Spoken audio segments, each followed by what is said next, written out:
তাহাজ্জুদ আর ফজরের অভ্যাস আছে যার, রহমত পূর্ণ প্রভাত হয় তার। আলহামদুলিল্লাহি রাব্বিল আলামিন, আসসালাতু ওয়াসসালামু আলা সাইয়্যিদিল মুরসালিন, আম্মা বা'দু, ফাউযু বিল্লাহি মিনাশ শাইতানির রাজীম, বিসমিল্লাহির রহমানির রহিম। আসসালাতু ওয়াসসালামু আলাইকা ইয়া রাসূলুল্লাহ ওয়া আলা আলিকা ওয়া আসহাবিকা ইয়া হাবিবাল্লাহ। আসসালাতু ওয়াসসালামু আলাইকা ইয়া নবিয়াল্লাহ ওয়া আলা আলিকা ওয়া আসহাবিকা ইয়া নূরাল্লাহ। নবী আকরাম সাল্লাল্লাহু তাআলা আলাইহি ওয়াসাল্লামের আলিশান ফরমান, যে ব্যক্তি জুমার দিন আমার উপর ৮০ বার দুরূদ শরীফ পাঠ করবে, আল্লাহ তাআলা ওই ব্যক্তির ৮০ বছরের গুনাহ ক্ষমা করে দিবেন। সল্লু আলাল হাবিব সাল্লাল্লাহু তাআলা আলা মুহাম্মদ সাল্লাল্লাহু তাআলা আলাইহি ওয়াসাল্লাম। মাদানী চ্যানেলের দর্শক শ্রোতা, উপস্থিত হয়েছি আলহামদুলিল্লাহ রহমতপূর্ণ প্রবাদ এই অনুষ্ঠানে। যে যেখান থেকে আমাদের অনুষ্ঠান দেখছেন, দূরে কিংবা কাছে, সকল দর্শককে জানাই আন্তরিক মোবারকবাদ। আজকের অনুষ্ঠানে আমরা সওয়াবের নিয়তে কোরআনে পাকের তেলাওয়াত শুনবো, হামদে বারি তাআলা, নাতে রাসূলে মকবুল সাল্লাল্লাহু তাআলা আলাইহি ওয়াসাল্লাম। আর একটি বিষয় নিয়েছি আলোচনা করার জন্য, নেকির দাওয়াত দেওয়ার জন্য। বিষয় সম্পর্কে আপনাদেরকে জানাবো ইনশাআল্লাহ তাআলা। আসুন ভালো ভালো নিয়ত সহকারে কোরআনে পাকের তেলাওয়াত শুনি, এরপরে আপনাদেরকে আজকের বিষয় জানাবো ইনশাআল্লাহ তাআলা। সল্লু আলাল হাবিব সাল্লাল্লাহু তাআলা আলা মুহাম্মদ সাল্লাল্লাহু তাআলা আলাইহি ওয়াসাল্লাম। আউযু বিল্লাহি মিনাশ শাইতানির রাজীম।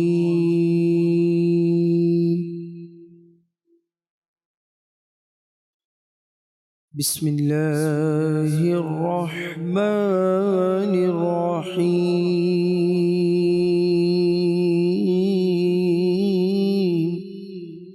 اقرأ باسم ربك الذي خلق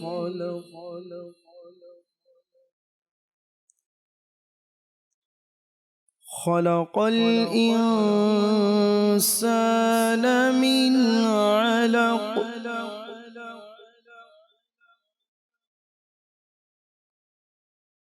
اقرأ وربك الأكرم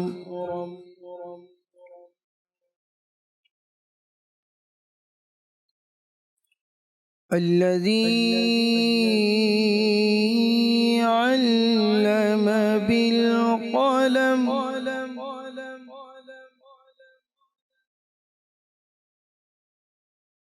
علم الإنسان ما لم يعلم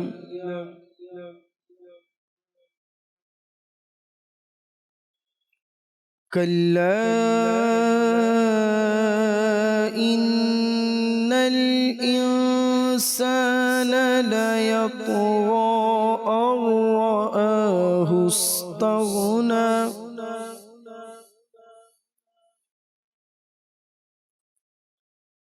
إن إلى ربك الرجعى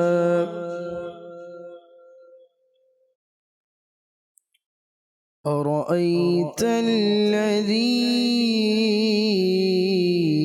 ينهى صدق الله العظيم وصدق رسوله النبي الكريم। আমরা কোরআনে পাকের তেলাওয়াত শ্রবণ করলাম, আমাদের শোয়েব ভাই তেলাওয়াত শুনিয়েছেন আমাদেরকে, আলহামদুলিল্লাহ। আজকের যে বিষয় আর যে তেলাওয়াত আমরা শ্রবণ করলাম, বিষয়টা শুনে নিই, এরপরে যারা হয়তোবা এই তেলাওয়াতের অর্থ পূর্বে থেকেই জানি, আপনারাও বলবেন যে হ্যাঁ, এটা তো এমনই একটি আয়াতে কারিমা আমাদেরকে তেলাওয়াত শোনানো হয়েছে। যদি কোনো ব্যক্তি বড় কিছু হতে চায়, দুনিয়ার দিক থেকে হোক বা দিনের দিক থেকে হোক, কিছু অর্জন করতে চায়, অবশ্যই তাকে জানতে হবে, সে বিষয়ে তাকে জানতে হবে। আমরা দুনিয়াতে অনেক প্রসিদ্ধ আলিমে দিনের নাম শুনি। কিভাবে হয়েছে তারা কিতাব অধ্যয়ন করে করে এমন জ্ঞান অর্জন করেছে, একটা সময় গিয়ে তার সুনাম পুরা পৃথিবীতে ছড়িয়ে পড়েছে। বা আপনি দুনিয়াদার ব্যক্তিদেরকে দেখেন, তারা এত কিছু করছে, এর পিছনে তো রহস্য একটা আছে।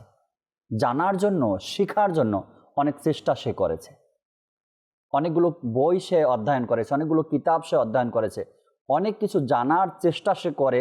যখন জানতে পারলো, এরপরে সে ওই মোতাবেক কাজ করেছে, এরপরে তার সুনাম পৃথিবীতে ছড়িয়ে পড়েছে। অধ্যয়ন মানুষের জীবনের একটা মূল্যবান অভ্যাস। এটা যার মধ্যে অধ্যয়ন করার অভ্যাস আছে, যার মধ্যে অধ্যয়নের এক মন মানসিকতা আছে, সে অনেক কিছু জানতে পারে, সে অনেক কিছু শিখতে পারে। আর অধ্যয়ন ছাড়া আপনি কোন জিনিস জানবেন, কোন জিনিস বুঝবেন? আজকে আপনার ঘরে এমন একটা অসুবিধা চলে আসলো, প্রবলেম চলে আসলো, এটা সমাধান আপনি যদি খুঁজতে চান, হয়তো বা কোনো ব্যক্তির কাছে যেতে হবে, না হয়তো আপনাকে বই খুলতে হবে, কিতাব খুলতে হবে এটা সমাধানের জন্য। আজ মক্তাবাতুল মদিনায় কিতাব আছে নামাজের আহকাম। কেন আছে? আমি সাধারণ মানুষ, নামাজ সম্পর্কে জানি না, জানার আমার প্রয়োজন। কি করতে হবে? আমাকে কিতাব অধ্যয়ন করতে হবে, নামাজের আহকাম খুলতে হবে, নামাজ সম্পর্কিত কিছু জানার জন্য সেই কিতাব আমাকে অধ্যয়ন করতে হবে। জানার জন্য, শেখার জন্য অধ্যয়ন এমন একটি বিষয় যা প্রতিটা মানুষের জীবনেই খুবই প্রয়োজনীয় একটি বিষয়, অধ্যয়ন করা। আজকের বিষয় এই কারণে আমরা রেখেছি অধ্যয়ন। জানবো, শিখবো, যাতে করে আমাদেরও মন মানসিকতা এমন তৈরি হয়ে যায় কি অধ্যয়ন করা, লেখাপড়া করা বা বই পড়া এটা ছাত্রদের কাজ, এমন চিন্তাভাবনা যেন দূর হয়ে যায়। আমরা নিজেকে কমপক্ষে প্রতিদিন কিছু সময় যেন ধর্মীয় কিতাব অধ্যয়নের মধ্যে ব্যস্ত রাখতে পারি ইনশাল্লাহ। এই বিষয়ে কোরআন ও হাদিস থেকে মোবাল্লিগে দাওয়াত ইসলামী আমাদেরকে শোনাবেন। আজকের স্টুডিওতে মেহমান হিসাবে ফারুক কাদেরি আত্তারি ভাই উপস্থিত আছেন, এরপরে আমাদের জুনায়েদ মাদানী ভাইও আছেন ইনশাআল্লাহ তাআলা। আমরা মোবাল্লিগে দাওয়াত ইসলামী থেকে আজকের বিষয় নিয়ে গুরুত্বপূর্ণ আলোচনাও শুনব, হামদে বারি তাআলা শ্রবণ করি, এরপরে আজকের বিষয় আলোচনা শুরু করব আমরা ইনশাআল্লাহ তাআলা। সাল্লু আলাল হাবিব সাল্লাল্লাহু তাআলা আলা মুহাম্মদ সাল্লাল্লাহু তাআলা আলাইহি ওয়াসাল্লাম। সাল্লাল্লাহু আলাইকা ইয়া রাসূলুল্লাহ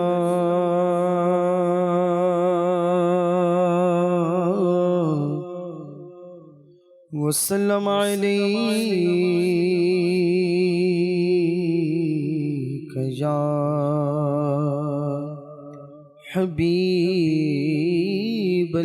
हबीबल्लाह। अल्लाह की सरताब कदम शान है ये, इंसान ही इंसान वो इंसान है ये, इंसान नहीं इंसान वो इंसान है। और कुरान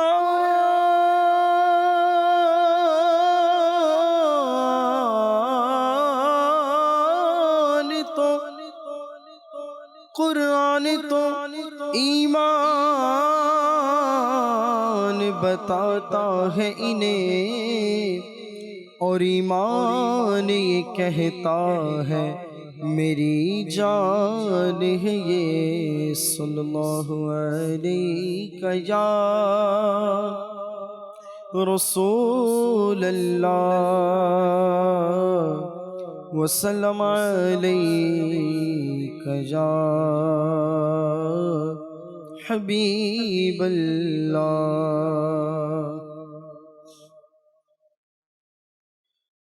সুন্দর অপরূপ দৃশ্য যে কাবার, সুন্দর অপরূপ দৃশ্য যে কাবার।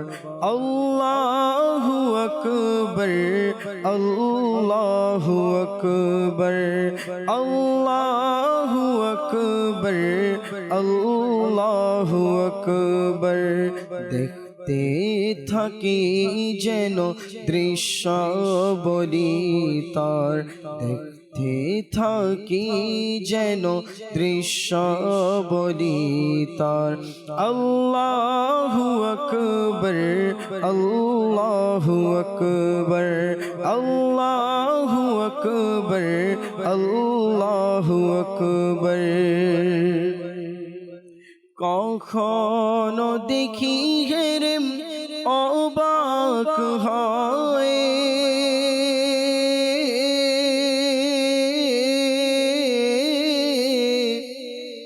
কখনো দেখি হেরে অবাক হয় কখনো আবার দেখি নিজেকে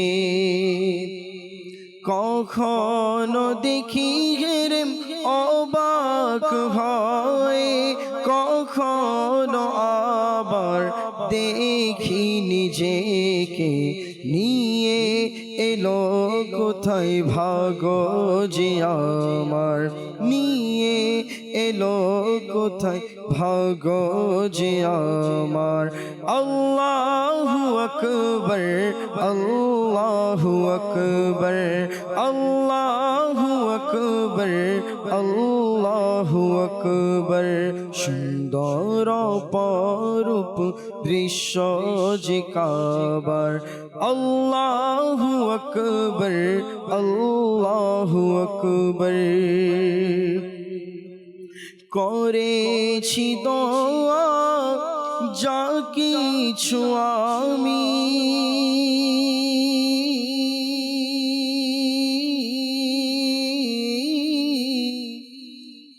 করেছি দোয়া যা কিছু আমি সবই কবুল হবে এই আশা রাখি মিজাবে রহমত শিরে যে আমার মিজাবে রহমত শিরে যে আমার আল্লাহু আকবার আল্লাহু আকবার আল্লাহু আকবার আল্লাহু আকবার সুন্দর অপরূপ দৃশ্য যে কাবার আল্লাহু আকবার আল্লাহু আকবার আল্লাহু আকবার আল্লাহু আকবার জান্নাত হতে তোমায় পাঠিয়েছে খোদা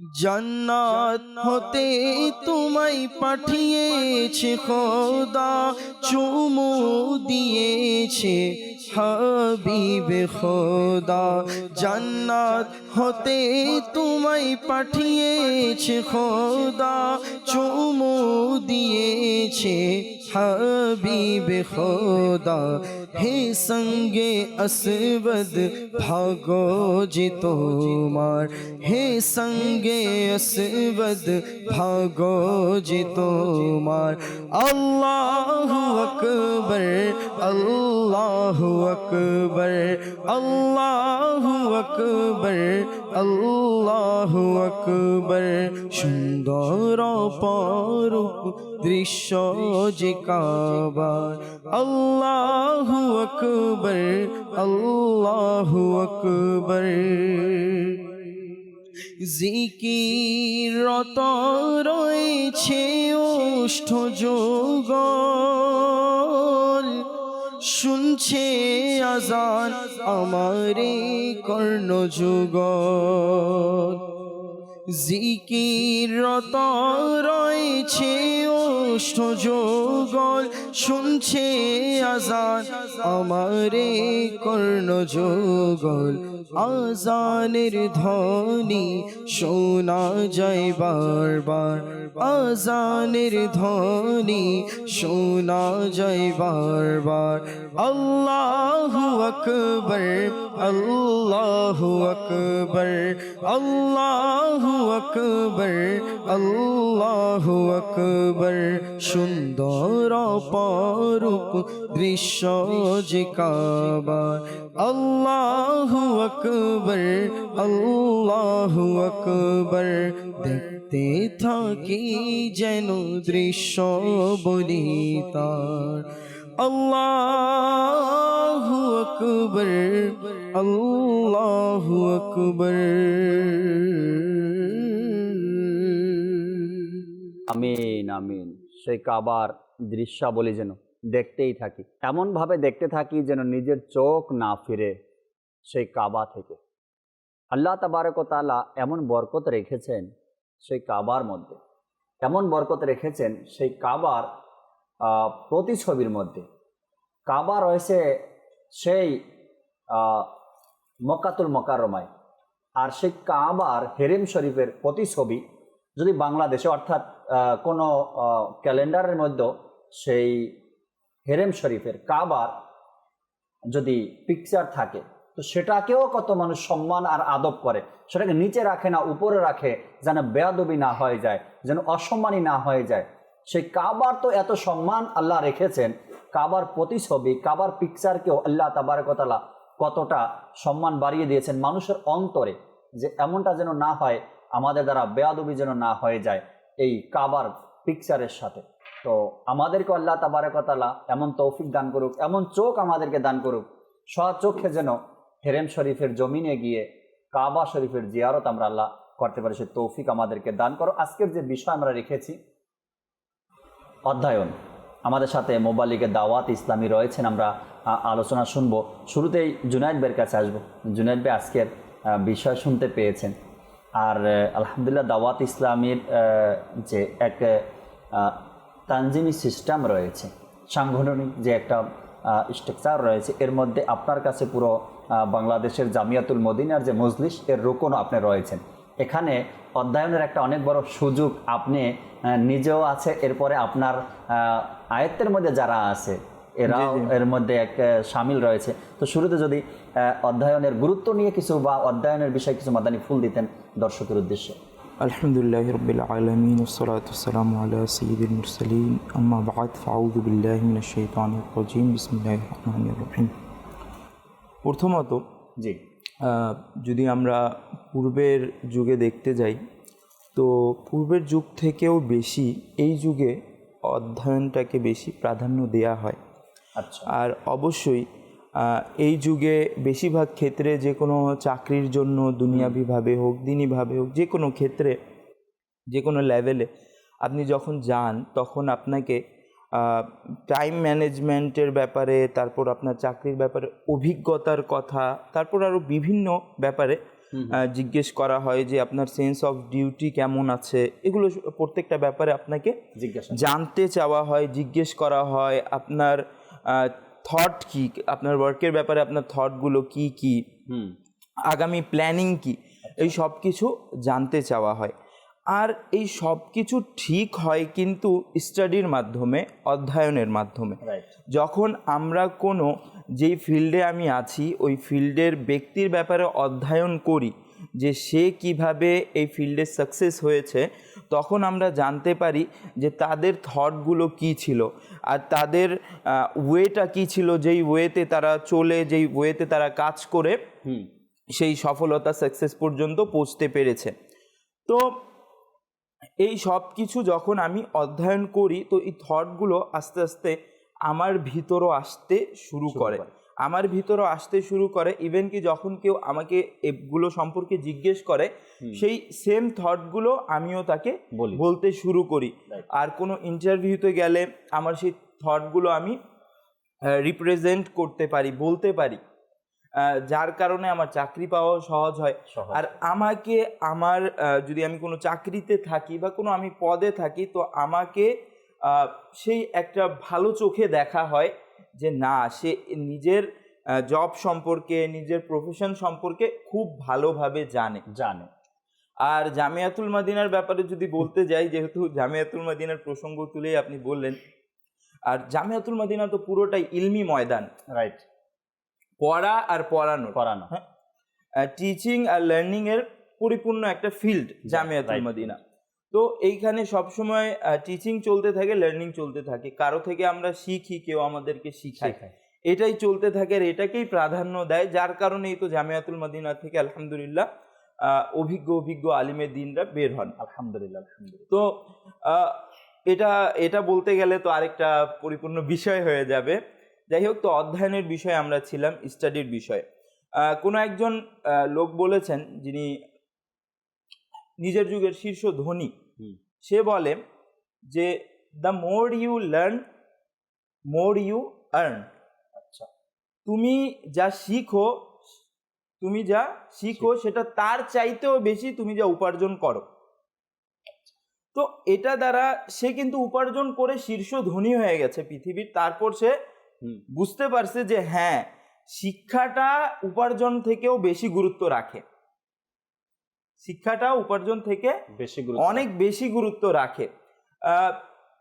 অনেক আমরা ধনী ব্যক্তিদের জীবনী, যারা বাইরে সেলফ স্টাডি করে, ব্যক্তিগতভাবে স্টাডি করে বিভিন্ন ধনী ব্যক্তিদের জীবনী সাকসেস হওয়ার জন্য, তারা জানে যে তারা বেশিরভাগ ক্ষেত্রে এই স্টাডিকে, পার্সোনাল স্টাডিকে অনেক প্রাধান্য দেয়, যার কারণে তাদের মাইন্ডে নতুন নতুন প্ল্যানিং রিলিজ হয়, যা তারা ইমপ্লিমেন্ট করার দ্বারা তারা আরো বেশি থেকে বেশি সাকসেস অ্যাচিভ করতে পারে। তো এটার সব কিছুর মূল কারণ হয়ে দাঁড়ায় কি? স্টাডি। যখন আপনি স্টাডি করেন তখন আপনার থটের মধ্যে ইমপ্রুভমেন্ট আসে, আপনার থট দ্বারা আপনি ভালো প্ল্যানিং করতে পারেন, আর যখন ভালো প্ল্যানিং করতে পারেন তখন আপনি গিয়ে একটা সাকসেস অ্যাচিভ করতে পারেন। তো সব কিছুর বেস হচ্ছে স্টাডির উপর পড়ে, অধ্যয়নের উপর পড়ে। আপনি যত অধ্যয়ন করবেন, সেটা দুনিয়াবি ফিল্ডে হোক, দিনী ফিল্ডে হোক, আপনি তত বেশি এগিয়ে যেতে পারবেন। আর এই অধ্যয়নের মাধ্যমেই কিন্তু আপনার যে মন মানসিকতা আছে, চিন্তা ভাবনা আছে, এটাকে আরো প্রসার হয়, খুলে যায়, খুব প্রসার হয়। এটা নিয়ে মানুষ ভাবে কি হ্যাঁ, আমি আজকে এটা অধ্যয়ন করে, এই কিতাবটা অধ্যয়ন করে আমি এই বিষয়টা আজকে পেয়েছি। অধ্যয়নের ব্যাপারে বেনিফিটের মধ্যে এটাও লেখা হয়েছে যে যখন মানুষ অধ্যয়ন করে, যেভাবে বললেন যে তার চিন্তা ভাবনা প্রসারিত হয়, ইভেন কি তার ফোকাস বাড়ে, একটা জিনিসে তার ফোকাস বাড়ে। আরেকটি খুব মজার ব্যাপার হচ্ছে, যেমন কেউ অ্যামাজন জঙ্গলে ঘুরে আসলো, সেখানে বড় বড় বিভিন্ন হিংস্র প্রাণী দেখে আসলো, বিভিন্ন কিছু দেখে আসলো, সেটার একটি আলাদা মজা আছে। কিন্তু সে ঘুরে আসলো কত কষ্ট করে, কত টাকা ব্যয় করে, হ্যাঁ, কত জীবনের ঝুঁকি নিয়ে। আর যখন সে এসে একটা কিতাব লিখে দিল, একটা বুক লিখে দিল অ্যামাজন জঙ্গলের ব্যাপারে, আর সেটা যখন আপনি পড়লেন, তো আপনার না এত টাকা খরচ করে সেখানে যেতে হলো, না এত রিসার্চ করতে হলো, না কোনো ঝুঁকি আপনাকে নিতে হলো, আপনি এক জায়গাতে বসেই পরিপূর্ণ সেই সম্পর্কে আপনি জানতে পারলেন, আর আরো ডিপলি ভাবে জানতে পারলেন, কারণ সে সেগুলো নিয়ে রিসার্চ করে লিখেছে। হয়তোবা আপনি এটার উপর কোনো মাস্টার্স করেননি বা কোনো রকম সেমন ডিগ্রি অর্জন করেননি যে আপনি সেইভাবে ডিপলি ভাবে বুঝতে পারবেন, কিন্তু সেই বুকের মাধ্যমে আপনার জন্য এটা সহজ হয়ে গেছে, আর আপনি সেটাকে খুব ডিপলি ভাবে আর কোনো সেই খরচ ছাড়াই আপনি পড়তে পারছেন। তো স্টাডির একটা এটাও উপকার হয়, আর সাথে সাথে তো বললাম ফোকাসও বাড়ে আর চিন্তা চেতনার প্রসারণ ঘটে। রাইট। তো এই কিতাব অধ্যয়নের মধ্যেও আবার কিছু ধরন আছে জুনায়েদ ভাই, ফারুক ভাই, সেটা হলো গিয়ে যখন আমরা যেটা এখন জুনায়েদ ভাই উদাহরণ দিলেন যে একটা কিতাব আপনি পেয়ে গেছেন, তো পরে অধ্যয়ন করে আপনি বুঝতে পারলেন যে এই বিষয়টা এখানে এভাবে আছে। আরেকটা বিষয় হলো গিয়ে কোরআন ও হাদিসের ব্যাপার। আমরা কোরআনকে যত পড়ব, তার অর্থ যত জানার চেষ্টা করব, তত বিষয়গুলো আমাদের সামনে ক্লিয়ার হতে থাকে। আর হাদিসে মোবারকা আমরা যত পড়ব, যত অধ্যয়ন করতে থাকবো, এমনি একটা নর্মালি হাদিস বলে দিলাম, রাসূল করিম সাল্লাল্লাহু আলাইহি সাল্লাম ইরশাদ করেন যে আমার উপরে একবার দুরূদ শরীফ পাঠ করবে, আল্লাহ তাআলা তার উপর 10 বার রহমত নাজিল করবে। একটা হাদিসে মোবারকা বলে দিলাম।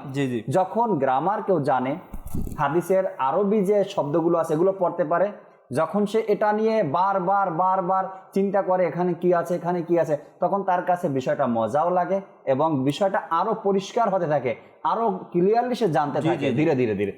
দুইটা দিক এখানে। হাদিসের ব্যাপারে যেহেতু বলছেন, খুব সুন্দর প্রসঙ্গ, হাদিস শরীফ পড়া, কোরআন শরীফ পড়া, তরজমা পড়া। জি। তো এই কোরআন শরীফ পড়ার দ্বারা, হাদিস শরীফ পড়ার দ্বারা আমাদের কিন্তু অনেক নলেজ গেইন হয়, যেটা আমাদের দুনিয়াতেও কাজে আসে আর দিনে তো অবশ্যই কাজে আসবে আখিরাতে। হ্যাঁ, যেমন একটি হাদিস শরীফ আছে, যেমন সমাতানাতা, যে চুপ রইল সে মুক্তি পেল। এটা যদি আমরা দুনিয়াতে ইমপ্লিমেন্ট করি না, অনেক জায়গাতে আমি কথা বলার কারণে ফেঁসে গেছি। হ্যাঁ, দেখা গেল চাকরির ইন্টারভিউ দিতে গেলাম, প্রশ্ন করছিল, উত্তর বেশি দিয়ে ফেলেছি, বা বেশি বুঝাতে গিয়ে বেশি কথা বলে ফেলেছি। হ্যাঁ, বা কিছু মানুষের সামনে বসে বেশি কথা বলে ফেলেছি, তো তারা জানতে পারছে যে এই সম্পর্কে সে কিছু তেমন জানে না, খালি কথা বলতে পারে, শুরু করে দেয়। হ্যাঁ, তো এই যে একটি হাদিস শরীফ পড়ার দ্বারা আমরা দুনিয়াবিও ফায়দা অর্জন করতে পারলাম, আর যদি আমরা আখিরাতের দিক থেকে দেখতে চাই তাহলে অনেক অনর্থক কথা, অনেক গীবাত ইত্যাদি থেকে বাঁচতে পারলাম। এটা অধ্যয়ন দ্বারা সম্ভব। আরেকটা হাদিস শরীফ আর কোরআন শরীফের মধ্যে দিক হচ্ছে যে আপনি শুধু তরজমা পড়ে সেটাকে বুঝে ফেলবেন এটা জরুরি না, আপনাকে অবশ্যই একজন সুন্নি সাহিউল আকীদা আলিমের শরণাপন্ন হতে হবে সেটা বুঝার জন্য। কারণ আমি যদি বলি, যেভাবে আপনি বললেন যে হাদিস শরীফকে আপনি তত বেশি বুঝতে পারবেন যত আপনি আরবি গ্রামার জানবেন, আপনি ফাসাহাত বালাগাত জানবেন, নাহু সারফ জানবেন, তত বেশি আপনি বুঝতে পারবেন।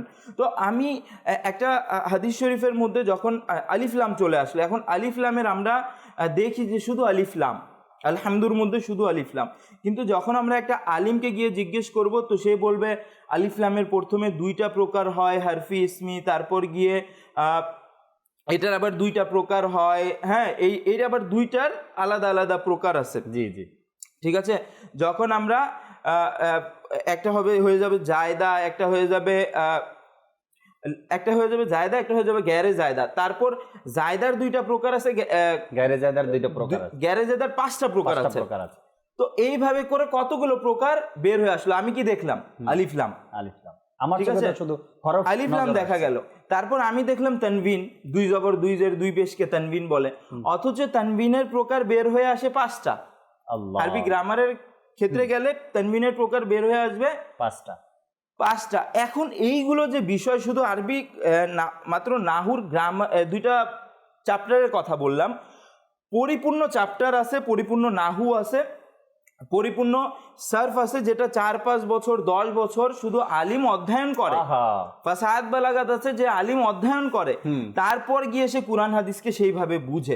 এখন আমি যদি বলি যে না, আমি হাদিসের গ্রন্থ নিয়ে ঠিক সেইভাবে বুঝা শুরু করে দিব আর নিজে ইজতিহাদ করে মসলা বের করে নিজে আমল করা শুরু করে দিব, তাহলে এটা নিছক বোকামি ছাড়া কিছু না। অবশ্যই আমাকে ভালোভাবে বুঝতে হলে আলিমের শরণাপন্ন হতে হবে। প্লাস আমাকে যদি আমি এরকমের ট্রাই করি, যেমন অল্প কিছু জানলাম, শিখলাম, অর্থটা বোঝার মোটামুটি কোয়ালিটি আমার মধ্যে চলে আসছে, তো আমি তর্জমা করা শুরু করে দিলাম, আমি অর্থ বলা শুরু করে দিলাম, এতে করে আপনিও বিপদে পড়বেন, প্লাস আপনার কথা যারা শুনবে তারাও বিপদে পড়বে ভুল ব্যাখ্যার কারণে। ফারুক ভাইও আমাদের সাথে রয়েছেন, আর ফারুক ভাইয়ের সম্পর্ক অধ্যয়ন আমি জানি, ফারুক ভাইয়ের সম্পর্কটা অধ্যয়নে নিজেও হয়তো বা লেখাপড়া শেষ করে এখন জামিয়াতুল মদিনার টিচার হিসাবে আছেন, অধ্যয়নের মধ্যে আচ্ছা, অধ্যয়নরত অবস্থায় আছেন আপনি।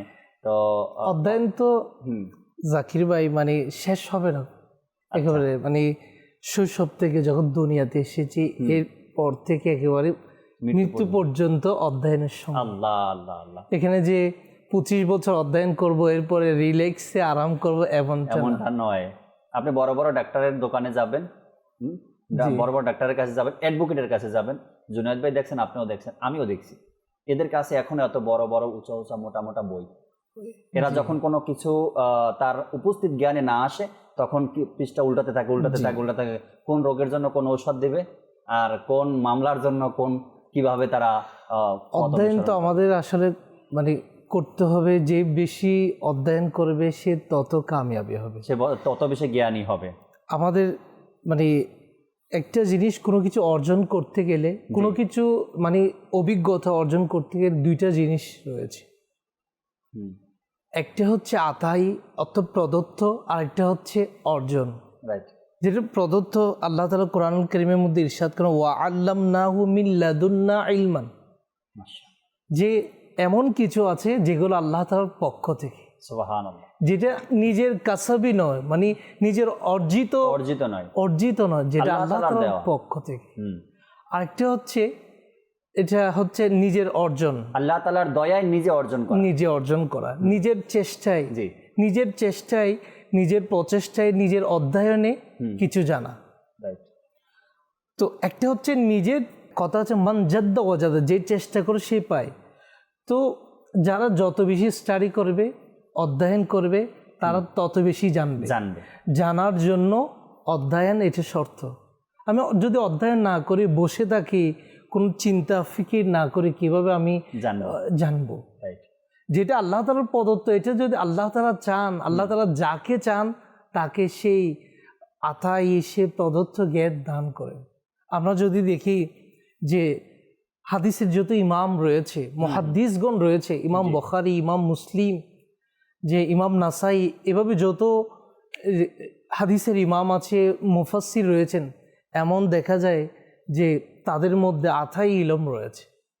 যদি আতাই ইলম না থাকতো, আল্লাহ তাআলার প্রদত্ত ইলম যদি না থাকতো, কিভাবে লক্ষ লক্ষ হাদিসে মুবারাকা মুখস্থ রয়েছে। এবং শুধু মুখস্থ না, এটার ব্যাপারে তো উনি তো জানেন এটা কেমন হাদিস, এই হাদিসটা কোন ব্যাপারে হাদিস, তাদের তো জানা আছে।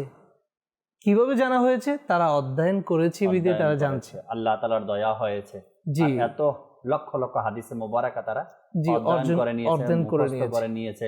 আর আজ পুরো পৃথিবীর মুসলমান ওই সকল হাদিসে মুবারাকাকে অনুসরণ করছে। আবার ওলামা একরাম তার ছাত্রদেরকে পৌঁছে দিচ্ছে, আবার ছাত্ররা তার উপরে আমল করছে। মানে কি তারা অধ্যয়ন করেছেন বিদে আজকে আমাদের জন্য সহজ হয়ে গিয়েছে। দেখুন ইমাম আজম রহমতুল্লাহি আলাইহি যদি উনি নিজের জীবনকে যদি ইলমে দ্বীনের জন্য কি করে না দিতেন, উৎসর্গ করে না দিতেন, তাহলে আমাদের কষ্ট হতো, আমাদের বুঝতে কষ্ট হতো, আমরা ভুলের মধ্যে হয়তো চলে যেতাম। কিন্তু উনি ওনার জীবনকে ইলমে দ্বীনের জন্য, অধ্যয়নের জন্য কি করে দিয়েছেন? উৎসর্গ করে দিয়েছেন। আর ওনার উৎসর্গিত এই সময়টা আমাদের জন্য কাজে আসছে। রাইট। ওনার সাদকাতে, ওনার উসিলাতে আজকে আমরা সহজভাবে এই পূর্ণ অর্থাৎ দ্বীন ইসলামের যে সহজতা আমরা পেয়েছি। দর্শকের কল SMS এর দিকে যাওয়া দরকার, অনেক সময় হয়ে গিয়েছে, হয়তো আমাদের শোয়েব ভাই বসে আছে, কালামও শুনতে পারি না আমরা। আলোচনা, দীর্ঘ আলোচনা ইনশাআল্লাহ তাআলা, অধ্যয়ন নিয়ে এত আলোচনা আলহামদুলিল্লাহ শুনলে আমাদের হৃদয় শান্তি হবে, আর অধ্যয়নের প্রতি আমাদের আগ্রহ বেড়ে যাবে ইনশাআল্লাহ। দুই একটা কল শুনি, এরপর ফেসবুক পেজে অনেকে আছেন, কয়েকটা নাম পড়বো, এরপরে নাচ শুনবো। জি, কল শুনিয়ে দিন আমাদেরকে। জামালপুর, মেঘালয়, লালগড় থেকে বলছি। আমার নাম মোহাম্মদ জহুরুল ইসলাম। আমি তো অনুষ্ঠান দেখতেছি, আপনাদের মাদার ছেলে তো ভালো লাগে, তাই একটা গজল শুনতে চাই। আচ্ছা, জামালপুর থেকে ভাই আমার কল করেছেন, একটু নাচ শুনতে চেয়েছেন, ভালো লাগে তাই একটু নাচ শুনবেন আপনি। ঠিক আছে, শোনাবো, সাথেই থাকুন। পরবর্তী কল দেন। আমার নাম মোহাম্মদ ফরিদ, টঙ্গী, গাজীপুর, দত্তপাড়া থেকে। আমি একটি নাচ শুনতে চাই। নূর নবী এসেছে, নূর নিয়ে এসেছে। আরে ফরিদ ভাই কল দিয়েছেন, নাচ শুনতে চেয়েছেন, শোনাবো না, এটা তো হয় না। সাথে থাকুন, শোনাবো ইনশাআল্লাহ তাআলা। রফিকুল ইসলাম ভাই আমাদের সাথে আছেন, তিনি অনুষ্ঠান দেখছেন, মাশাআল্লাহ লিখলেন। দিন ইসলাম ভাই আমাদের সাথে আছেন। এরপরে শাহ আলম ভাই আছেন, আসসালামু আলাইকুম। ওয়ালাইকুম আসসালাম, প্রবাস থেকে দেখছিলাম, খুব সুন্দর অনুষ্ঠান, জাকির আত্তারি ভাই সহ সবাইকে জুমা মুবারক। আপনাকেও জুমা মুবারক। এরপরে শরীফ আত্তারি ফয়জানে মদিনা থেকে অনুষ্ঠান দেখছেন, দোয়া চেয়েছেন তার ঘরেও যেন মাদানী চ্যানেল তিনি ব্যবস্থা করতে পারেন, আল্লাহ তাআলা ব্যবস্থা করে দিক, তৌফিক দান করুন। মামুন ভাই আমাদের সাথে আছেন। এরপরে আরেকজন লিখলেন, আসসালামু আলাইকুম হুজুর, সবাই কেমন আছেন? জি আলহামদুলিল্লাহ, মদিনা লাগছে সবাইকে। আজকের বিষয়টা আমার হৃদয়ে অনেক কষ্ট দিচ্ছে ভাইয়া। আমার একটা ছেলে আছে, তাকে আমি আলেমের দিন বানানোর জন্য অনেক চেষ্টা করেছি, কিন্তু আমার চেষ্টায় আমি সফল হতে পারিনি। আমার ছেলেটাকে পড়াতে পারছি না। কত ইচ্ছা ছিল মাদানী পরিবেশে দিব, আমার ছেলেকে আপনাদের মতো মুবাল্লিগ বানাবো, কিন্তু আর আশা নেই, ভেঙে গেছে। আমার ছেলে পড়তে চাচ্ছে না। দোয়া করি আপনার ছেলের জন্য, আপনার জন্য, যাতে করে আলিমের দিন হয়। চেষ্টা করতে থাকেন, আপনি নিরাশ হয়েন না। জানি না আপনার ছেলের বয়স কেমন, তবে আপনি আরও চেষ্টা করেন, তাকে জামিয়াতুল মদিনায় ভর্তি করানোর ব্যবস্থা করেন। কোনো মুবাল্লিগে দাওয়াত ইসলামীর সংস্পর্শে তাকে দিয়ে দেন, এতে করে যদি বোঝানো হয় মোবাল্লিগে দাওয়াত ইসলামী, তাকে যদি আলিমে দিনের ফজিলত বুঝান, তো আশা করা যায় সে ফিরে আসবে। আর কত বড় বড় গুনাহের কাজ করত, ওই সকল ব্যক্তিরা বোঝানোর মাধ্যমেই তারা ফিরে এসেছে, আর তারা আলিমে দিনও হয়েছে, ভালো ভালো আলমী দিন হয়েছে, মাদানী হয়েছে, জামিয়াতুল মদিনা থেকে লেখাপড়া করেছে। আর কোরআনে পাকের মধ্যে আল্লাহ তাআলা ইরশাদ করেছেন কি তোমরা মানুষকে বোঝাও, আর বোঝানোর মাধ্যমেই মানুষের উপকার রয়েছে, ফায়দা রয়েছে। এরপরে আরশাদ আত্তারি ভাই আমাদের সাথে আছেন, অনুষ্ঠান দেখছেন। হেলাল ভাই সালাম দিয়ে ওয়ালাইকুম আসসালাম ওয়া রাহমাতুল্লাহি ওয়া বারাকাতুহু। ওয়াইস আলী ভাইও আছেন, এরপরে মোহাম্মদ হোসাইন ভাইও আছেন আমাদের সাথে, মহিউদ্দিন ভাই আমাদের সাথে আছেন। অনুষ্ঠান যারা দেখছেন শুকরিয়া জানাই সাথে থাকার জন্য। শোয়েব ভাই আমাদেরকে একটি কালাম শুনিয়ে দিন, নাতে রসুলে মকবুল সাল্লাল্লাহু আলাইহি সাল্লাম। এরপর আবার আমরা আলোচনায় আসবো, অধ্যয়ন নিয়ে কথা বলবো ইনশাআল্লাহ তাআলা। জি। খুদার প্রিয় নবী আমাদের রউফ তিনি রহিম তিনি, খুদার প্রিয় নবী আমাদের রউফ তিনি রহিম তিনি, শফিউ তিনি রসূল তিনি, শফিউ তিনি রসূল তিনি, মুতা তিনি কসিম তিনি, শফিউ তিনি রসূল তিনি, মুতা তিনি কসিম তিনি, খুদার প্রিয় নবী আমাদের রউফ তিনি রহিম তিনি। প্রতিটি ফুলে রয়েছে তার ঘ্রাণ, পাখিদের মুখে তারি গুণগান, প্রতিটি ফুলে রয়েছে তার ঘ্রাণ, পাখিদের মুখে তারি গুণগান, তাহারি নূর সকলের নয়নে, তাহারি নূর সকলের নয়নে, সবার হৃদয়ে মুকিম তিনি, খুদার প্রিয় নবী আমাদের রউফ তিনি রহিম তিনি, শফিউ তিনি রসূল তিনি, মুতা তিনি কসিম তিনি।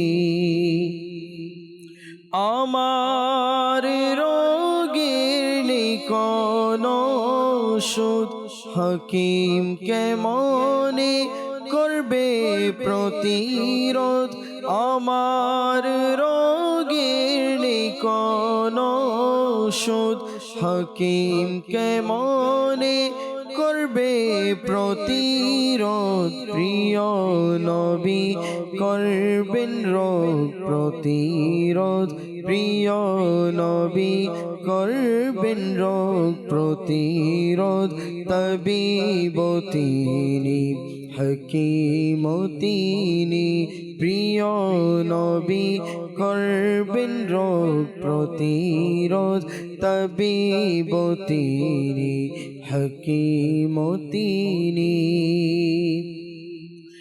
আবেদন করার নেই যে প্রয়োজন, জানেন নবী সবার অবস্থা স্বয়ং, আবেদন করার নেই যে প্রয়োজন, জানেন নবী সবার অবস্থা স্বয়ং।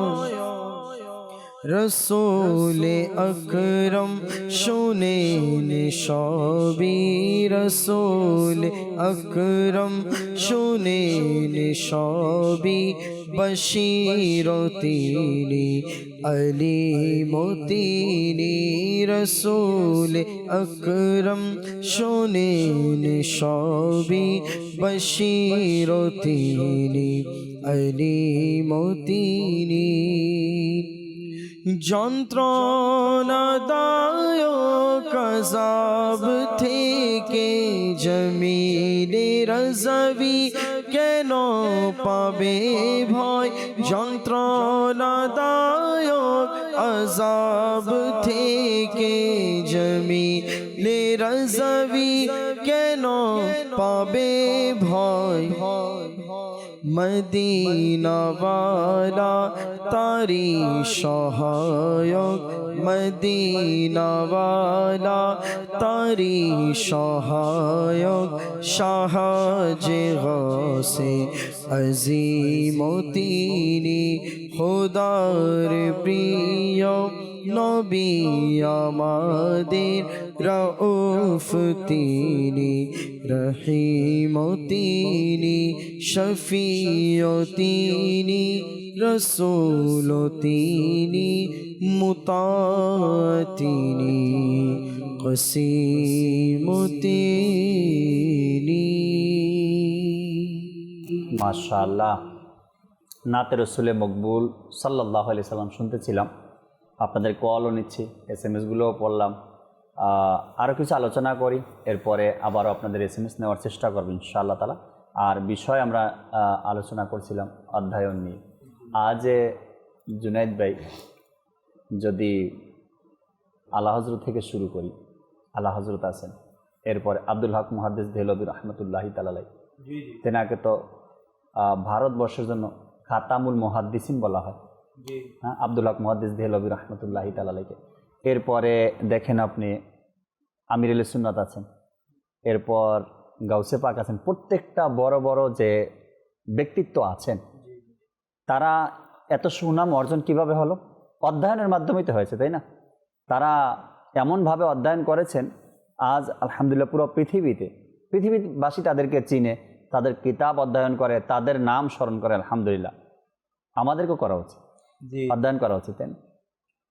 অবশ্যই। একজন বুজুর্গ আলাইহি রহমা, হাসান বিন জিয়াদ রহমতুল্লাহি তাআলা আলাইহি, উনার ব্যাপারে এসছে যে উনি বলেন, আমার 40 বছর এইভাবে অতিবাহিত হয়েছে যে দিনে রাতে জাগ্রত ও ঘুমানো অবস্থায় আমার বুকের উপর কিতাব থাকতো। আল্লাহ, 40 বছর আমার এইভাবে অতিবাহিত হয়েছে। তো তারা বুঝতেন যে তারা স্টাডির কত গুরুত্ব রয়েছে, অধ্যয়ন করার কত গুরুত্ব রয়েছে, তারা অবশ্যই বুঝতেন। যার কারণে দেখা যেত যে তারা অনেক বড় বড় আলিম হয়ে যেতেন, কিন্তু স্টাডি ছাড়তেন না, কিতাব অধ্যয়ন ছাড়তেন না, সর্বদা কিতাবের সাথে থাকতেন। যেমন শুনলাম যে 40 বছর খুব বড় ব্যাপার। আমরা ডিগ্রি নিয়ে নিলে, মাস্টার্স কমপ্লিট করে ফেললে, বা মনে করেন দার্সে নিজামি থেকে ফারিগ হয়ে গেলে, বের হয়ে গেলে, কমপ্লিট করে ফেললে, সম্পূর্ণ হয়ে গেলে আমাদের এক স্টেজের পড়ালেখা, আমরা ওই স্টেজের বইয়ের দিকে ভাবে তাকিয়েও দেখি না। আচ্ছা, বই যে কোথায় রাখছি জিজ্ঞেস করলে মাঝে মাঝে ভুলেও যাই যে আসলে কোথায় রেখেছিলাম।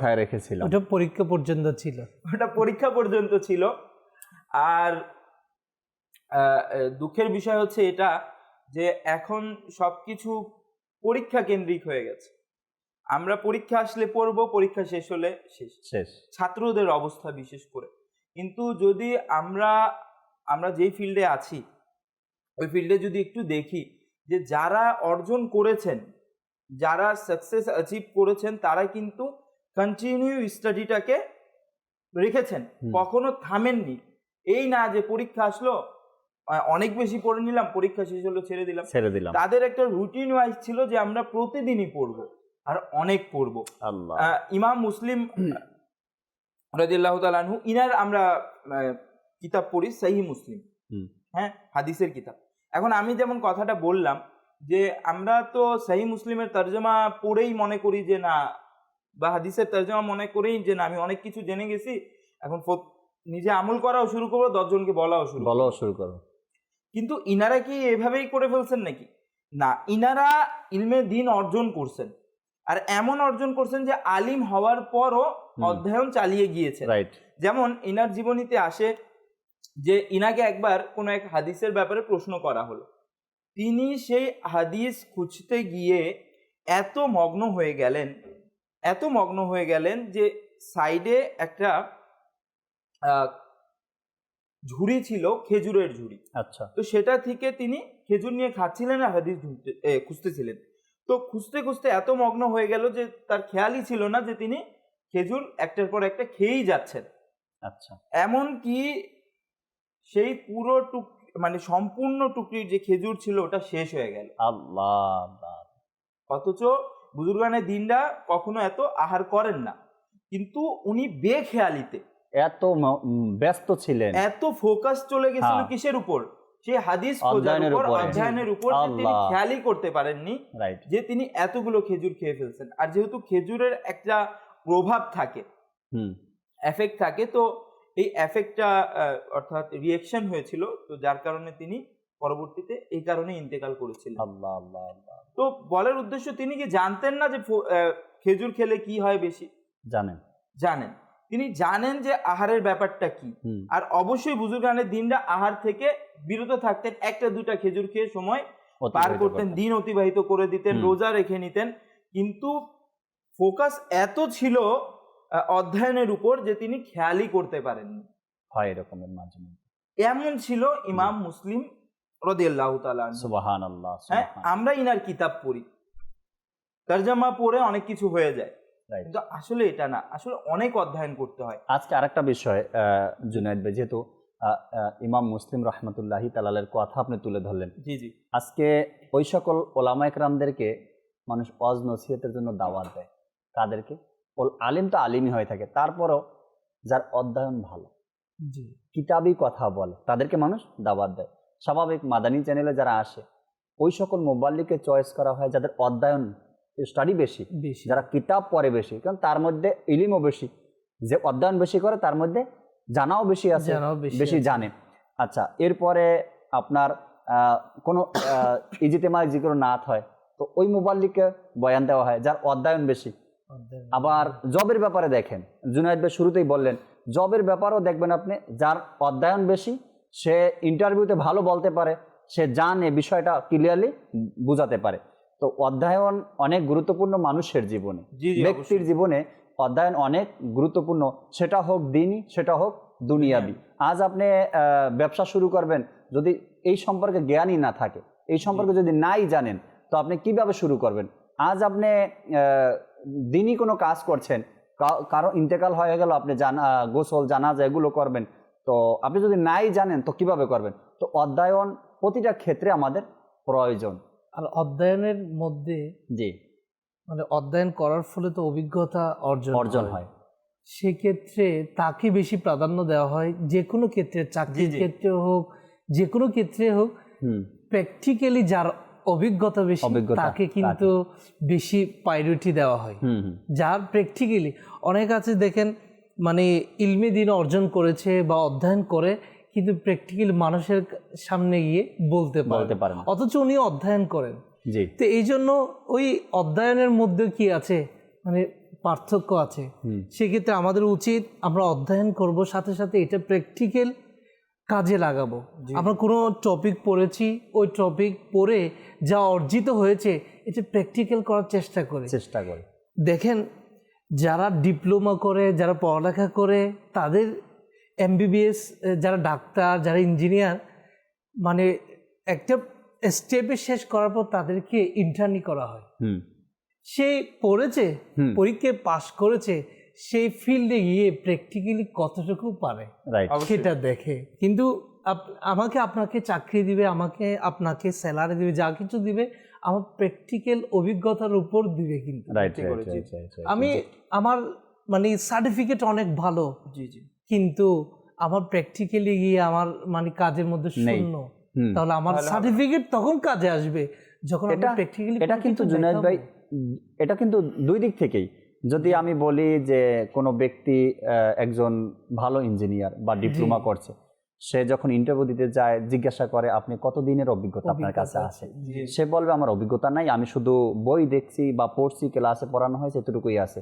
তো কি বলবে যে ইন্টারভিউ নিচ্ছে, সে বলবে যান বাহিরে গিয়ে কোনো ছোট কোম্পানিতে চাকরি নিয়ে এরপর 2-1 বছর আপনার অভিজ্ঞতা অর্জন করেন। আবার ইমামের ব্যাপারে দেখেন, আপনি আলিমে দিন আছে কোনো ব্যক্তি, তো মাথায় নেই টুপি, মুখে নেই দাড়ি, গায়ে নেই পাঞ্জাবি, ইমামতি করতে গেছে, ইন্টারভিউ দিতে গেছে, কমিটির লোক জিজ্ঞাসা করবে আপনি আলিম, বলবো হ্যাঁ, তো যান আগে 2 বছর নিজেকে ক্লিয়ার করে আসেন না, একটু পরিবর্তন করে নিয়ে আসেন, হয় না এরকমের হয়ে যায়। তো এটাও দরকার আছে অধ্যয়নের পাশাপাশি, সেটা যদি আমি নিজের উপরে অ্যাপ্লাই না করি, আমার যদি অভিজ্ঞতা না থাকে, তো সেটা দিয়েও অনেক সময় কাজে আসে। জি, অনেকজন এই টেকনিক অবলম্বন করে যে কি করে, কোনো এক জায়গায় যখন জবে যায় নতুন নতুন, তখন তার প্র্যাকটিক্যালি কোনো অভিজ্ঞতা থাকে না, তো তার স্যালারি কম ধরা হয়। রাইট।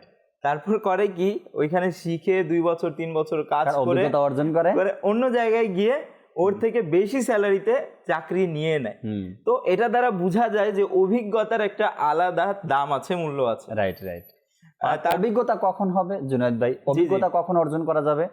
যখন আমি অধ্যয়ন করে এই বিষয়টা জানবো, যখন জানবো, জানার পরেই কোথাও গিয়ে আমি কিন্তু অভিজ্ঞতা অর্জন করতে পারবো।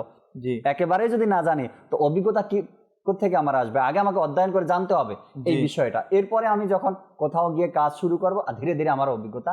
জামিয়াতুল মদিনার দাওয়াত ইসলামের প্রতিষ্ঠান যেগুলো আছে, ওগুলোর একটি বিশেষত্ব হলো, সেটা কোর্স হোক বা জামিয়াতুল মদিনা হোক, মাদ্রাসাতুল মদিনা হোক, পড়ানোর পাশাপাশি, শিক্ষাদানের পাশাপাশি সেটাকে প্র্যাকটিক্যালি করানো হয়।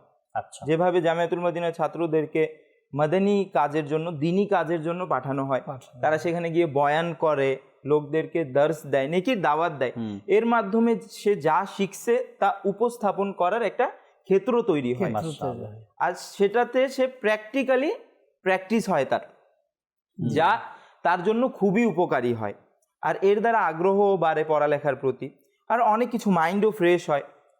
তো অন্যান্য জায়গায় যেখানে খেলার সময় দেয়া হয়, তো জামিয়াতুল মদিনাতে সেই জায়গায় সেই যা সে শিখলো সেটাকে প্র্যাকটিক্যালি করার সময় দেয়া হয়, সুযোগ দেয়া হয়। আর দাওয়াত ইসলামের তো আলহামদুলিল্লাহ প্রত্যেকটা প্ল্যাটফর্ম আছে। আপনি কোরআন শিখছেন, মাদ্রাসাতুল মদিনা বালিগানে গিয়ে আপনি কোরআন শরীফ শিক্ষা দেন। আপনি বয়ান শিখছেন, যদি আপনার বেসিক, আপনি একদম বেসিক লেভেলে আছেন, তো আপনি গিয়ে 12 মিনিটের বয়ান করেন মাদানী দাওরাতে। যদি আপনার বয়ান আরো ইমপ্রুভ হয়ে যায়, আরো ভালো হয়ে যায়, তাহলে আপনি সাপ্তাহিক ইজতেমাতে বয়ান করেন। তো এইভাবে করে করে দাওয়াত ইসলামের প্রত্যেকটা স্টেপ আছে, ফিল্ড আছে, একটা ক্ষেত্র আছে, যেখানে আপনি গিয়ে নিজেকে তুলে ধরতে পারেন আর নিজেকে উন্নত করতে পারেন, ইমপ্রুভমেন্ট আনতে পারেন সবকিছুর মধ্যে। সময়ও শেষের দিকে, আমরা বিষয় নিয়েছি অধ্যয়ন, কিন্তু এগুলো সবই অধ্যয়নের সাথে সম্পর্কিত, এই জন্য বারবার এই কথাগুলো চলে আসতেছে। এরপরে আরেকজন আমাদেরকে SMS করলেন, আসসালামু আলাইকুম। ওয়ালাইকুম আসসালাম রহমতুল্লাহ।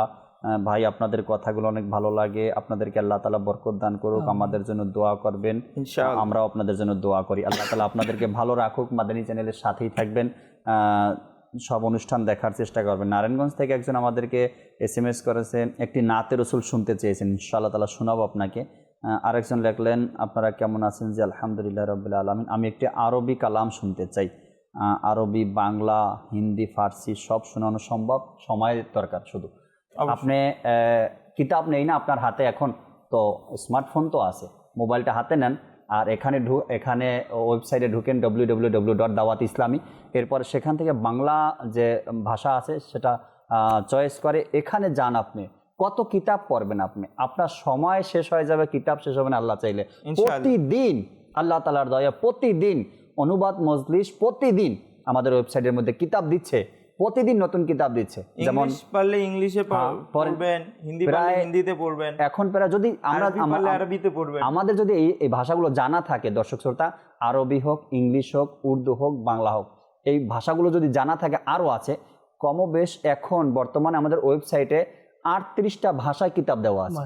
38টা ভাষায় আপনি অধ্যয়ন করতে চান না, কোন কিতাব পড়বেন? আপনি আসেন আমাদের ওয়েবসাইটে, দেখেন একবার ঘুরে কোন ভাষায় পড়তে চান আপনি। আল্লাহ তাআলার দয়া, দাওয়াত ইসলামী আজকে আমাদের মাথার উপরে দয়ার হাত রেখেছে।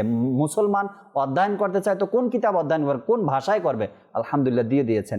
আপনি আসেন আমাদের ওয়েবসাইট ঘুরে যান, একবার দেখে নেন। এখান থেকে আল্লাহ চায় অধ্যয়ন করারও মন মানসিকতা তৈরি হবে এবং কিতাবও আপনি মজবুত ভালো ভালো কিতাবগুলো পাবেন। একটা কল নেই দর্শকের, এরপরে শোয়েব ভাইকে শেষ সময় দিয়ে একটা কালাম অনুরোধ ছিল, এগুলো শুনবো, এরপর আলোচনা আমরা কিছু করবো আরো। জি, দর্শকের কল শুনিয়ে দিন। আমার নাম সাদিয়া, আমি কামারপাড়া আরেস্ট করছি। আমি এখন মাদারসান দেখতেছি, আমি এখন রহমান অনুষ্ঠানটি সবাইকে দেখতেছি, আমার খুব ভালো লাগে। আমি সবসময় মাদারসান দেখি। আমি একটি নাতি হলো কি যেমন তোমার দরবার রাসূল আরবি। মাশাআল্লাহ। শোয়েব ভাই কিছু অনুরোধের কালাম ছিল, দুই একটা শুনে দেন, আমরা এরপরে আলোচনায় ঢুকবো আবার ইনশাআল্লাহ তাআলা অধ্যয়ন নিয়ে কথা বলবো। জি, সাল্লু আলাল হাবিব সাল্লাল্লাহু তাআলা আলা মুহাম্মদ সাল্লাল্লাহু তাআলা আলাইহি ওয়াসাল্লাম। কি যে মোহন তোমার দরবার রসূলে আরবি, কি যে মোহন তোমার দরবার রসূলে আরবি, তোমার দরবার দয়ার ভান্ডার, তোমার দরবার দয়ার ভান্ডার রসূলে আরবি, তোমার দরবার দয়ার ভান্ডার রসূলে আরবি। অসহায়দের তুমি সহায় রসূলে আরবি, অসহায়দের তুমি সহায় রসূলে আরবি, দুঃখীদের প্রতি তুমি উদার রসূলে আরবি, দুঃখীদের প্রতি তুমি উদার রসূলে দো জাহানের তুমি বাদশাহ রসূলে আরবি, দো জাহানের তুমি বাদশাহ রসূলে আরবি, তুমি নবী দেরো সরদার রসূলে আরবি, তুমি নবী দেরো সরদার রসূলে। শুনো হাতে ফিরেনি ক্यों তোমার দরবার হতে, আকা শুনো হাতে ফিরেনি क्यों তোমার দরবার হতে, কতই মহান তোমার দরবার রসূলে আরবি, কতই মহান তোমার দরবার রসূলে আরবি, কি যে মহান তোমার দরবার রসূলে আরবি, তোমার দরবার দয়ার ভান্ডার রসূলে আরবি। مولاي صل وسلم دائما أبدا على حبيبك خير الخلق كلهم. مولاي صل وسلم دائما أبدا على حبيبك خير الخلق كلهم. দুই একটা কালাম ছিল অনুরোধের, তাও আমরা শোনানোর চেষ্টা করেছি। ফারুক ভাই, অধ্যয়ন নিয়ে আলোচনা আরো কিছু মাদানী ফুল দর্শক তো করলাম যে অধ্যয়ন তো জি। কি অধ্যয়ন করব? হ্যাঁ, এটাও কথা। কি অধ্যয়ন করব? কি অধ্যয়ন করব, কি জন্য বসবো? তো আমাদেরকে ডিসাইড করতে হবে যে আমি কি অধ্যয়ন করলে আমার জন্য উপকার হবে। উপকার হবে। এক তো প্রথমে হচ্ছে অধ্যয়নের মাধ্যমে জ্ঞান অর্জন হবে, আর এই জ্ঞান যেন প্রকৃত জ্ঞান হয়। রাইট। ওই জ্ঞানটা যেন দুনিয়াতে উপকার আসে, পরকালে যেন উপকারে আসে। শুধু আমরা জ্ঞান অর্জন করলাম, অধ্যয়ন করলাম শুধু দুনিয়া নিয়ে, তাহলে তো আমার আখিরাত তো কিছু নেই আমার জন্য। তো আমাকে ডিসাইড নিতে হবে যে আমি এমন কিছু অধ্যয়ন করব যেটা আমার দুনিয়াতে উপকার দিবে, আখিরাতে উপকার দিবে। তো এর মধ্যে প্রায়োরিটি আমরা কোরআন হাদিসকে প্রথমে প্রায়োরিটি দিব। তো প্রত্যেক তো আবার কোরআন হাদিস পড়ার যোগ্যতাও নেই। তো যে লেভেল আছে, যারা আলিমী দিন, তারা কোরআন হাদিসকে গভীর থেকে গভীর পর্যালোচনা করবে, অধ্যয়ন করবে। আর যারা সাধারণ মানুষ, আমরা যারা রয়েছি, আমাদের উচিত যে আমাদের দৈনন্দিন জীবনে যে আল্লাহ তাআলা আমাদের যে হুকুম আহকাম দিয়েছেন ওই ব্যাপারে আগে অধ্যয়ন করা। যখন আমার দৈনন্দিন জীবন চালানোর জন্য আমরা যে অধ্যয়ন করলাম, জ্ঞান অর্জন করলাম, এখন এর পরিধিকে আরেকটু বাড়িয়ে দিই, নতুন নতুন বিষয় জানার চেষ্টা করি। বলা হচ্ছে, উলামায়ে কেরাম বলছেন যে আপনি যখন অধ্যয়ন করবেন, এর পূর্বে যে বিষয়ে আপনার বেশি ইন্টারেস্ট আছে ওই বিষয়কে আগে প্রাধান্য দিন। এখন দেখা যায় আমরাও অনেক সময় দেখি যে পড়তে বসার পরে এমন একটা সাবজেক্ট নিলাম যে আমার পড়ার চেয়ে 3 ঘন্টা। প্রথমে এমন একটা সাবজেক্ট নিলাম, আধা ঘন্টা পড়ার পর একেবারে বোরিং চলে আসলো এবং কিতাব রেখে দিলাম। তাহলে আর যে আমার যে টার্গেট ছিল 3 ঘন্টা সেটা হলো না। যেটা আপনার জ্ঞান আছে বা সেটা আগে থেকে জানেন, সেটাকে আগে নিন। তো অধ্যয়নে কিছু সিস্টেম আছে। আপনি যদি মানে গতানুগতিক কোনো সিস্টেম ছাড়া অধ্যয়ন করতে বসেন না, তাহলে আপনার যেটা টার্গেট সেটা ফিল আপ করতে পারবেন না। সেটা কি করতে পারবে না? ফিল আপ করতে পারবে। এই জন্য আগে দেখতে হবে আমি কোন বিষয়টা নিব এবং কখন অধ্যয়নটা করব। একটা বিষয় আমাদের জন্য অনেক উপকার, সেটা হচ্ছে আমরা যে আমার জুনায়েদ হুজুর বলেছেন যে আমরা যখন পরীক্ষা আসে তখন বেশি পড়ি, এরপর আর কোনো খবর থাকে না। আমাদের উচিত অধ্যয়নের জন্য অধ্যবসায় প্রয়োজন, অত কন্টিনিউ। আপনি প্রতিদিন পড়েন, অল্প পড়েন, একটা টাইম নির্ধারণ করেন, একটা টাইম নির্ধারণ করেন, প্রতিদিন পড়ুন। আপনি আপনার ব্যস্ততা বেশি, কম পড়ুন। আমিরুল সুন্নাত কত সুন্দর আমাদেরকে নেক আমল রিসালার মধ্যে দিয়েছেন কি কমপক্ষে প্রতিদিন ফয়জানে সুন্নাত থেকে বা মাকতাবাতুল মদিনা থেকে প্রকাশিত কোনো কিতাবের বা উলামায়ে আহলে সুন্নাতের কিতাব থেকে 4 পৃষ্ঠা অধ্যয়ন করুন প্রতিদিন। 4 পৃষ্ঠা যদি কোনো ব্যক্তি অধ্যয়ন করতে থাকে, আমিরুল সুন্নাত তো আমিরুল সুন্নাত এমন ভাবে হিকমতের সাথে নেক আমল রিসাল আমাদেরকে দিয়েছেন। এই নেক আমলের মধ্যে আবার বলেছেন কি কানজুল ইমানের 3 আয়াত তরজমা তাফসীরের সাথে শুনেন। 3 আয়াত বেশি পড়লে তো মদিনা, কিন্তু কমপক্ষে 3 আয়াত। এতে কি সুবিধা দেখেন, কানজুল ইমান কোরআনে পাকের তেলাওয়াত হয়ে গেল জুনায়েদ ভাই, এরপর কানজুল ইমান থেকে অনুবাদ হয়ে গেল, এরপরে আমার তাফসীরও আমার জানা হয়ে গেল, অধ্যয়ন হয়ে গেল, কোরআনী জ্ঞানও আমার অর্জন হলো, এরপরে প্রতিদিন আমার আমলও জারি আছে। এর পাশাপাশি আমি আরও দিলেন 4 পৃষ্ঠা অধ্যয়ন করার জন্য। এটা যদি আমরা নিজের মধ্যে নিয়ে নেই, আমি তো বলবো যারা আমাদের এভাবে নেকির দাওয়াত দেওয়ার সুযোগ আছে, নেকির দাওয়াত কোনটা, যেভাবে এখন আমরা কথা বলছি, নেকির দাওয়াত দেওয়ার সুযোগ আল্লাহ আমাদেরকে করে দিয়েছেন। আমাদেরকে প্রতিদিন কমপক্ষে যেটা বললেন আমাদের ফারুক ভাই 3 ঘন্টা আমাদেরকে অধ্যয়ন করা উচিত। আমরা যারা নেকির দাওয়াত দেই কন্টিনিউ যেন প্রতিদিন একটা টাইম নির্ধারণ করে নেই। আপনার কাছে যেটা ভালো মনে হয়, কারো মনে হয় কি আমি কিতাব ছাড়া পড়তে পারি না, কিতাব হলে আমি পড়তে পারি, কিতাব হাতে নিয়ে নেন।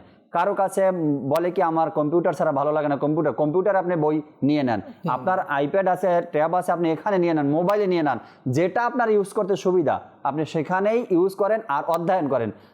যারা আমরা নেকির দাওয়াত দেওয়ার সুযোগ আমাদের রয়েছে, মোবাল্লিগে দাওয়াত ইসলামী বা ওয়াজ নসিহত যারা করি, আমরা মাদানী চ্যানেলে আমরা যারা আসি, আমাদের তো কমপক্ষে আসল কথা হয়েছে হক আদায় করা উচিত আমাদের, তাই না? হক আদায় যদি করতে যাই তো কিছু জেনে এসে বসে যখন আমি বলবো তখন নতুন কিছু তথ্য, নতুন কিছু জানার মতো কথা বলতে পারবো। এই জন্য 3 ঘন্টা নেওয়া উচিত আমাদের যে অধ্যয়নের জন্য। আল্লাহ তাআলা বরকত দিক। জুনায়েদ ভাই আরো কিছু আরেকটি কথা। ব্যাপার কি, যদি সেন্স অফ ডিউটি থাকে না আমার ভিতর, তাহলে আমি এটা চাইবো যে আমার কাজটা কিভাবে আরো সুন্দর হবে, যার কারণে স্টাডির প্রতি আমার মনোনিবেশ হবে, যদি সেন্স অফ ডিউটি আমার ভিতর থাকে। তো একটি কিছু আর কি বুজুর্গানের দিনদের ব্যাপারে, যে ওনারা কেমন অধ্যয়ন করতেন, কিভাবে অধ্যয়ন করতেন, এই ব্যাপারে কিছু শুনি। আপনি ইমামে আজম আবু হানিফা রহমতুল্লাহি তাআলা আলাইহি রাদিয়াল্লাহু তাআলা আনহুর কথা বলছিলেন। তো আমরা ইমাম মুহাম্মদ রহমতুল্লাহি তাআলা আলাইহি কিভাবে অধ্যয়ন করতেন এটার ব্যাপারে শুনি। যে ইমাম মুহাম্মদ রহমতুল্লাহি তাআলা আলাইহি অধ্যয়ন করার ক্ষেত্রে রাত্র জাগরণ করতেন, সুবহানাল্লাহ। রাত জেগে জেগে তিনি অধ্যয়ন করতেন। এমনকি যদি ঘুম চলে আসতো তো সাইডে একটা পানির পাত্র রাখতেন, পানি নিজের চেহারাতে চোখে মেরে কি করতেন, অধ্যয়ন করতেন, তারপরও তিনি ঘুমাতেন আল্লাহ না। তো এইভাবে তিনি সারা রাত অধ্যয়ন করতেন। তারপর যদি আব্দুল হক মুহাদ্দিসে দেহলভী রহমতুল্লাহি তাআলা আলাইহির নাম আপনি নিয়েছেন, তো উনার ব্যাপারে যদি আমরা চলে আসি, তো উনার অধ্যয়নের কেমন অর্থাৎ ফোকাসটা কেমন থাকতো উনার স্টাডির প্রতি, এটার ব্যাপারে যদি বলি, তাহলে তিনি বলেন যে মাঝে মাঝে এমন হতো, আগের যুগে যেহেতু প্রদীপ দিয়ে পড়ার সিস্টেম ছিল, তো মাঝে মাঝে এমন হতো যে যখন তিনি পড়তে থাকতেন ফোকাস এত বেশি স্টাডির প্রতি থাকতো। আর সত্যি কথা বলতে কি, ওনারা পড়তেন হাদিসের গ্রন্থ, আর তিনারা ছিলেন মুহাদ্দিস, তিনারা ছিলেন আল্লাহ তাআলার প্রিয় বান্দা, বুজুর্গ, ওয়ালি। তারা যেভাবে হাদিসের স্বাদ গ্রহণ করতেন স্বাভাবিক মানুষের পক্ষে সম্ভব না। তারা যেইভাবে ওটার মধ্যে মগ্ন হয়ে যেতেন সাধারণ মানুষের সম্ভব না। তো তিনি কি বলতেন যে আমি অধ্যয়নের মধ্যে মাঝে মাঝে আমার ফোকাস এত বেশি হতো যে প্রদীপের আগুন দিয়ে আমার ইমামা জ্বলে যেত, আল্লাহ, আমি খোঁজ পেতাম না, আল্লাহ, আমার চুল জ্বলে যেত, আমি খোঁজ পেতাম না। এতটা গভীরে থাকতেন তিনি, আব্দুল হক মুহাদ্দিসে দেহলভী। সুবহানাল্লাহ, সুবহানাল্লাহ। তারপর আমরা আলা হযরতের ব্যাপারে শুনি। কানজুল ঈমান অনুবাদ তো আলা হযরত রহমতুল্লাহি তাআলা আলাইহির। তো আলা হযরতের ব্যাপারে যদি আমরা শুনি যে তিনি কেমন মুতালা করতেন, তো তিনার ব্যাপারটা এমন ছিল যে তিনি কখনো নাকি যখন বাল্যকাল ছিল তিনার, তিনি তখন কখনো নিজের শিক্ষকের কাছে পুরো বই পড়েননি। আচ্ছা, কি হতো, চতুর্থাংশ 4 ভাগের 1 ভাগ বই শিক্ষক পড়িয়ে দিয়েছেন, বাকি পুরো বই তিনি মুখস্থ করে এসে শিক্ষককে শুনিয়ে দিতেন। কখনো সম্পূর্ণ বই উনার পড়তে হয়। তো এই জন্যই না আমরা কানজুল ঈমানের প্রতি বলি যে কানজুল ঈমান পড়েন, হ্যাঁ, কানজুল ঈমানের অনুবাদ পড়েন। কেন আমরা এত বেশি প্রাধান্য দিই? তিনি সেই আলিম ছিলেন, তিনি আলিম হওয়ার পরেই ঘটনা না, তিনি যখন ছোট ছিলেন, বাল্যকাল ছিল তিনার, সেই সময়ের কথা, তিনি কখনো পুরো কিতাব পড়েননি, চতুর্থাংশ পড়ে পুরো মুখস্থ করে তারপর শুনিয়ে দিতেন। সুবহানাল্লাহ। এমন ছিলেন আমাদের আলা হযরত ইমাম আহমদ রেজা খান বেরেলভী রহমতুল্লাহি তাআলা আলাইহি। এদের অধ্যয়নের অবস্থা কেমন ছিল? অধ্যয়নের অবস্থা কেমন? নবী করিম সাল্লাল্লাহু আলাইহি সাল্লাম যে ভবিষ্যৎবাণী করেছেন কি আলিমে মদিনা এমন একটা সময় আসবে, কি আলিমে মদিনা যখন দুনিয়াতে আসবে তো ওই জমানায় তার চাইতে বড় জ্ঞানী আর কেউ থাকবে না। মানুষ তার কাছে ইলমে দ্বীন অর্জন করার জন্য ছুটে আসবে। সেই আলিমে মদিনার ব্যাপারেও আসছে। ইমাম মালিক রহমতুল্লাহি তাআলা আলাইহিকে আলিমে মদিনা বলা হয়। আল্লাহ নবী সাল্লাল্লাহু আলাইহি সাল্লাম নিজে এর ব্যাপারে বলেছেন আলিমে মদিনা। তার জন্ম মদিনাতে, তার মৃত্যু মদিনাতে। ইমাম মালিক রহমতুল্লাহি তাআলা আলাইহির অধ্যয়ন এমন ছিল, সে যে কিতাব একবার অধ্যয়ন করতেন দ্বিতীয়বার আর সেই কিতাবে হাত দিতে হতো না। ওই কিতাবের পুরো অংশগুলো তার মুখস্থ শক্তি এমন ছিল। আর এটা হয় কখন? অধ্যয়ন করতে করতে কিছু স্টুডেন্ট দেখবেন, জুনায়েদ ভাই, ফারুক ভাই, হয়তো আপনাদেরও স্টুডেন্ট আছে, আপনারাও জানবেন যে কিছু স্টুডেন্ট আছে কিতাব আপনি পড়া দিয়ে দিয়েছেন না, সে একবার খুব মনোযোগ সহকারে এই পড়াটা দেখবে, একবার দেখার পরে এই পড়াটা তাকে দ্বিতীয়বার আর দেখতে হবে না। আপনি কালকে যখন তাকে জিজ্ঞাসা করবেন, সে কিন্তু মনোযোগ সহকারে পড়াটা দেখছে এবং তার সার অংশটা বুঝে গেছে। এখন আপনার সামনে সে যখন উপস্থাপনা করে তো নিজের ভঙ্গিতে সে কথাগুলো আপনাকে বলে দেয়, পড়াটা দিয়ে দেয়। এরকমের ট্যালেন্টফুল কিছু স্টুডেন্ট আছে। অধ্যয়ন করতে করতে করতে করতে মানুষের মধ্যে আল্লাহ তাআলার অনেক বড় দয়া, দাওয়াত ইসলামী আমরা এই জমানায় পেয়েছি জুনায়েদ ভাই। আলহামদুলিল্লাহ। আপনিও হয়তো বা ছিলেন ওই সময়কার কথা যখন দাওয়াত ইসলামী জামিয়াতুল মদিনা ফার্স্ট শুরু হয় মুন্সিগঞ্জে। তো আমি ওই সময় ওখানে জিম্মাদারিতে ছিলাম। তো দেখতাম ফারুক ভাই ছাত্ররা জুনায়েদ ভাইয়ের বয়স তখন আর কত হবে, এখন থেকে 7-8 বছর আগের কথা। তো আমি দেখতাম রাত জেগে জেগে রাতের 1টা-2টা পর্যন্ত না ছাত্ররা অধ্যয়ন করতেছে, কিতাব পড়তেছে। তো আমি মনে মনে ভাবতাম টিচারেরা এদেরকে এত পড়ার চাপ কেন দেয়? এই বয়সে যদি দিনে তো পড়েই। আচ্ছা, এরা যখন যেত না মাদানী কাজে, মাদানী দাওরাতে যেত, সাপ্তাহিক ইস্তেমাতে যেত, এদের কাছে ছোট বই থাকতো, নাহু সরফের কিতাবগুলো ছোট থাকতো এদের হাতে। তো ওইটা হাতেই থাকতো, পকেটে থাকতো না হয়তো হাতে থাকতো। যেখানে যেত এখানে বসে যেত, যেখানে যেত সেখানে পড়া শুরু করে দিত। নাহু সরফের কিতাব এদের হাতে আমি দেখতাম। আচ্ছা, এবার রাতের সে 12টা, 1টা, 2টা পর্যন্ত আল্লাহ তাআলার অনেক বড় দয়া, ওই সকল ইসলামী ভাই আর ওই সকল জিম্মাদারদের প্রচেষ্টা যারা জামিয়াতুল মদিনা আজকে আমাদেরকে তওফা দিয়েছেন। এরপরে আবার আরও একটা দৃশ্য দেখতাম, ঠিক ফজরের আগে উঠে এই 12টা পর্যন্ত পড়তো, অধ্যয়ন করতো, আবার ফজরের আগে উঠে তাহাজ্জুদের নামাজে তাদেরকে পেতাম। মানে এমন দৃশ্য জামিয়াতুল মদিনাতে হয়তো যারা আজকে শুনছেন মনে হবে কি নতুন কিছু খবর, না। আলহামদুলিল্লাহ, দাওয়াত ইসলামীর জামিয়াতুল মদিনাতে যেভাবে করে ইলমে দিন শেখানোর এক ব্যবস্থা, অর্থাৎ অধ্যয়নের যে এক তরবিয়ত দেওয়া হয়। আচ্ছা, ক্লাসের বই নয় জুনায়েদ ভাই, এর পাশাপাশি কিন্তু আবার অন্য কিতাবও পড়ে ছাত্ররা, যা দেখলাম আমি।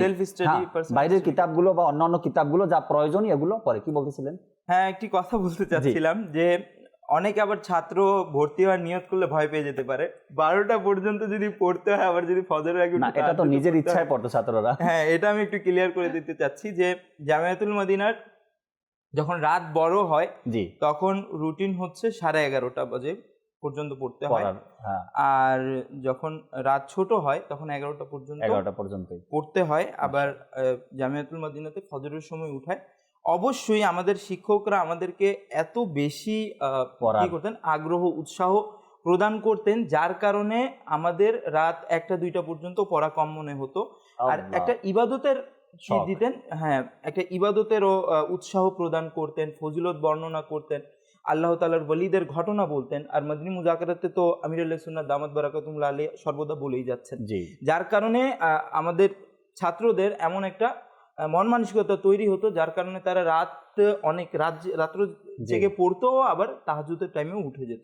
মাশাআল্লাহ। আবার হ্যাঁ, এটা নিজের থেকে ছিল, মানে তাদেরকে আগ্রহটাকে জোরপূর্বক না, রাইট, তাদের আগ্রহ বাড়িয়ে দেওয়া হতো। ফজরের পরে আবার ছাত্ররা ফজরের মাদানী হালকার পরে আবার 1 ঘন্টা আধা ঘন্টা যতটুকু সময় পাওয়া যেত তখন আবার আরাম করেন তারা ক্লাসের আগ পর্যন্ত। ফারুক ভাই কিছু বলতে চেয়েছিলেন?